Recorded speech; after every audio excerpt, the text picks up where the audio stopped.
அது மாதிரி ரசூல் ஸல்லல்லாஹு அலைஹி வஸல்லம் காலத்துல என்ன இருந்துச்சுன்னு சொன்னா நஜிஸ்னு சொன்னா நஜீஸ் இல்ல, நஜிஸ்னு சொன்னா ஒரு பொருளை மார்க்கெட்ல என்ன விலை இருக்குதோ அதை விட அதிகமாக்குவதற்காக வேண்டி சில வேலைகளை செய்யறதுக்கு பேர் நஜிஸ். உதாரணமா நான் என்ன செய்யறது, இது 1000 ரூபான்னு சொல்றது, அங்கிருந்து ஒருத்தன் வாங்குற நோக்கத்தில் இல்ல, ஏன் ஆளா இருப்பாங்க, அவன் என்ன செய்வான் 1200 நான் எடுத்துக்கிறேங்கம்மா, உடனே வாங்க மாட்டான், நம்மாதவன், நான் செட் பண்ண ஆளா இருப்பான். அவன் 1000 ரூபாய்க்கு மக்களுக்கு கிடைக்கும் நினைக்கும் போது அவன் 200 ரூபாய் ஏற்றி விட்டானா, இன்னொருத்தன் ஒருத்தர் இருப்பான் 1400 அப்படிமா, அவனு நேரா தான் இருப்பான், வாங்குறதுக்கு இல்ல, அப்படி சும்மா எடுத்துக்குவாங்க. 1500 மான ஒருத்தன் பேசாம எடுத்துக்குவாங்க. இப்ப 1000 ரூபாய்க்கு நான் விற்க நினைச்ச ஒரு பொருளை என்ன பண்ணிடுறேன், 1500 ரூபாய்க்கு வாங்கி வித்துறேன். ஏன், எதனால விற்கிறேன், இந்த 2 பேர் இடையில உழைஞ்சுக்கிட்டு அந்த மார்க்கெட் ரேட்டை விட அதிகமா கேட்கும் போது விளங்காத ஒருத்தர் என்ன செய்யும், சரியான ரேட் தான் போல இருக்கு, 400 ரூபாய்க்கு கேட்டாங்கன்னா அதுக்கு இருக்கத்தான் செய்யும், மதிப்பு இருக்கத்தான் செய்யும், அதான் மார்க்கெட் நிலவரம் போல அவன் நினைச்சுக்குவான். மார்க்கெட் நிலவரம் அது அல்ல, 1000 ரூபாய் நிலவரம்.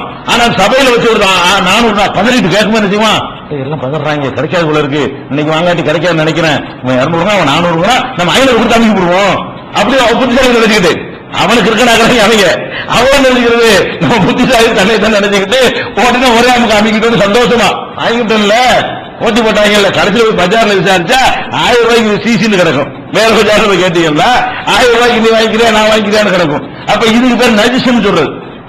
இந்த மாதிரி பொருள்களை விலையை ஏற்றி விடுறது இருக்குல்ல, இது ஒரு பயங்கரம். எந்த அளவுக்கு சொல்றாங்கன்னா, இந்த வேலை செய்யக்கூடியவன் வட்டி நிம்பவனை போல, வட்டியால இருக்கான், விலையை ஏற்றி விடுறான் பாருங்க, வாங்குற நோக்கத்துக்கு இல்லாம விலை ஏற்றுறதுக்குன்னே செயல்படக்கூடியவர்கள் யாரு, வட்டி சாப்பிடுறவன்.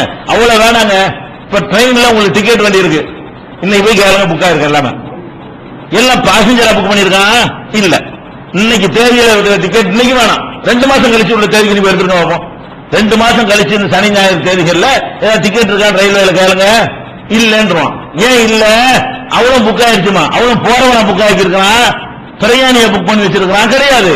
அதே டிராவல் ஏஜென்ட் இருப்பான், அவன் என்ன செய்வான், பொய்யா அந்த அட்டையெல்லாம் கொடுத்து ஒரு ஆளுக்கு ஒன்னெல்லாம் சொல்லுவாங்க, யாரும் சும்மா கியூல வாங்க, ஒரு ஆளுக்கு ஒண்ணு தான் தருவோம், உங்களை ஐடென்டி கார்டு எல்லாம் கொண்டு வாங்க, வாக்காளர் அட்டை கொண்டு வாங்க, பான் அட்டை கொண்டு வாங்க, அதெல்லாம் சும்மா சொல்றது. அதுக்கு முன்னாடி என்ன செய்வான், அவன் அந்த மாதிரி பேர்களை போட்டு போட்டு போட்டு போட்டு எல்லாத்தையும் வாங்கிடுவான், 1000 டிக்கெட் வாங்கி போடுவான். இப்ப என்ன ஆயிரம், டிக்கெட் போனா ஹவுஸ்ஃபுல், கேட்டா இல்லைன்றாங்க, SMS அடிச்சு விட்டோம்னா என்ன செய்யும், காலி இல்லைன்றாங்க. நெட்ல அடிச்சு பார்த்தோம்னு சொன்னா இன்றைக்கு நாட் அவைலபிள் போட்டிருப்பான். இன்னைக்கு உங்களுக்கு என்ன இல்ல, சீட்டும் கிடையாது, பெருத்தும் கிடையாது. ஆனா ட்ரெயின்ல எல்லாம் காலியா இருக்கு. எத்தனை ஒரு பாசஞ்சர் புக் பண்ணிருக்க மாட்டான். பொம்பளை பேர்ல 10, ஆம்பளை பேர்ல 10, 50 வயசுல 10, 40 வயசுல 10, 25 வயசுல 10 போட்டுருப்பாங்க. ஒரு சகட்டு மாதிரி என்ன செய்வான், வயசுக்கு தகுந்த மாதிரி போட்டு சில பேர்களை போட்டு செய்வாங்க. கடைசியில் வாட்ட புரோக்கர் நிற்பான், டிக்கெட் வேணுமா, ஆமா ஒரு 200 ரூபாய் கூட வருங்க, செப்பரேட்டா கொடுங்க, 200 ரூபாய் லாபம். அரசாங்கத்தில் 200 ரூபாய் கொடுக்குற ஒரு டிக்கெட் 400 ரூபாய் கொடுத்து நம்ம என்ன செய்ய வேண்டியிருக்கு, வாங்க வேண்டியிருக்கு. இந்த 400 புரோக்கருக்கு 50 ரூபாய் போயிடும், புக் பண்ண 150 ரூபாய் போயிடும். அப்ப ஒரு டிக்கெட் 100 ரூபாய் தூக்கினாப்புல கிடைக்கும். எந்த முதலீடு பண்ணாம இது மக்களுக்கு கொடுக்கறதுக்காக வேண்டி வச்சிருக்கிற, மொத்தமா புக் பண்ற வியாபாரமா இது? ஒரு ஆளுக்கு ஒன்னு நிர்ணயிச்ச ஒன்றை இவங்க மொத்தமா வாங்குறது. அப்ப இந்த மாதிரி எல்லாம் இந்த புக் பண்ணி வைத்து இந்த மிரட்டுறதுக்கு பத்தியா மக்களை கஷ்டம் கொடுக்கிறது. இவன் வட்டி நிற்கிறவன் பயங்கரமான குற்றவாளி, வட்டி சாப்பிடுறவன் இவனு ஒன்னு சொல்லி ரசூல் ஸல்லல்லாஹு அலைஹி வஸல்லம் தடுக்கிறாங்க. இந்த மாதிரி மொத்தம் நமக்கு தேவை இல்லாமல் நமக்கு தேவைக்கு நம்ம புக் பண்ணலாம். ஒரு நண்பர் உங்களுக்கு போன் பண்றாரு, நான் போனேன் 2 டிக்கெட் புக் பண்ணி வைங்க பண்ணலாம்.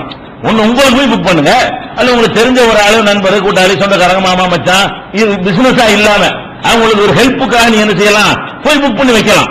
நீங்க மக்களுக்கு பிரயாணத்துக்காக உள்ள ஒரு வசதியை கெடுக்கிற மாதிரி எல்லா டிக்கெட்டும் எனக்கு கொடுத்துருன்னு சொல்லி எல்லாத்தையும் மொத்தமே எடுத்துவாங்க. நிறைய விஷயங்கள். அப்ப எல்லாத்திலையுமே இந்த மாதிரியான உள்ள நுழைஞ்சுக்கிட்டு புரோக்கர் மாதிரி நுழைந்து கொண்டு ஏமாற்றக்கூடியவர்கள் இருக்கிறார்கள்.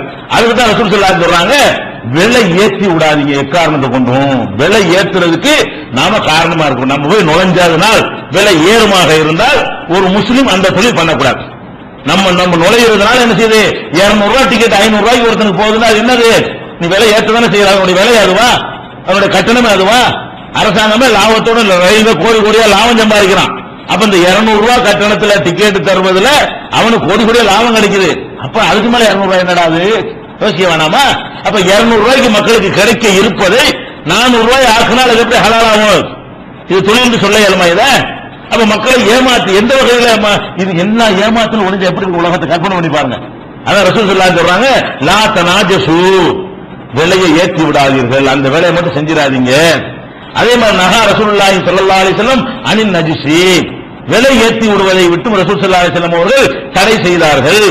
இது புகாரியில 2140, 2150, 2160, 2723, 6066, 2142, 2727, 6963 இவ்வளவு இடங்கள்ல விலை ஏற்றாத, விலை ஏற்றி விட்டுறாது, அவன் விக்கெட்டு வாங்கிட்டு நடுவில் உட்கார்ந்துட்டு ரேட்டை ஏற்றி விட்டுறாது என்று பெருமானார் ஸல்லல்லாஹு அலைஹி வஸல்லம் அவர்கள் இது ஒரு பயங்கரமான பாரதூரமான ஒரு காரியமாக நமக்கு